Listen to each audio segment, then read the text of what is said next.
主要就係我不嬲學開粵曲嘅，但係咧都係唱得唔係十分好。我知道咧唱粵曲咧需要鑼鼓點呢樣嘢嘅，所以去學習鑼鼓。但係咧發覺後尾鑼鼓咧係需要好強嘅節奏個認識嘅，所以繼續學落去咯。所以對我個粵曲係好有幫助嘅。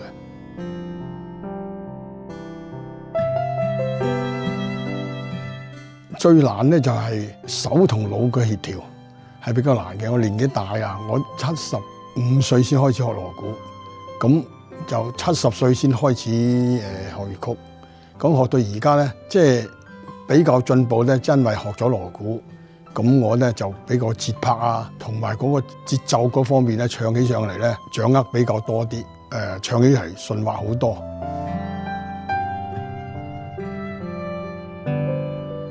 我中意同大家一齊練習嘅，因為咧個團隊精神咧個節奏咧要好合拍先可以完成一個好嘅鑼鼓節奏嘅，所以大家咧一定要團體去合作，同埋咧一同練習先有進步。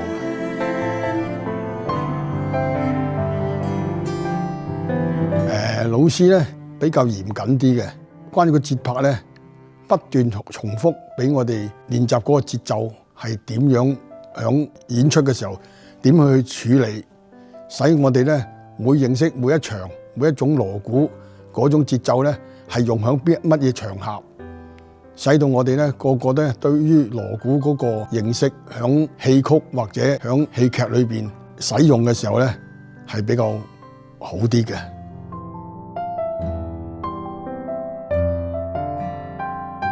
除咗有種俾音樂嗰種節奏使到我心境咧比較開懷之外咧，鑼鼓可以使到我哋嘅心情咧完全投入，節奏感係使到我哋生活咧就有一種代入感嘅。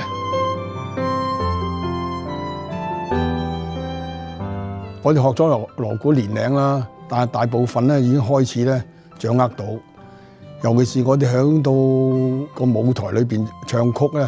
使到我哋咧嗰個節奏咧，同埋嗰個版式啊諸如此類啊，都比較容易把握，同埋可以演繹出嚟。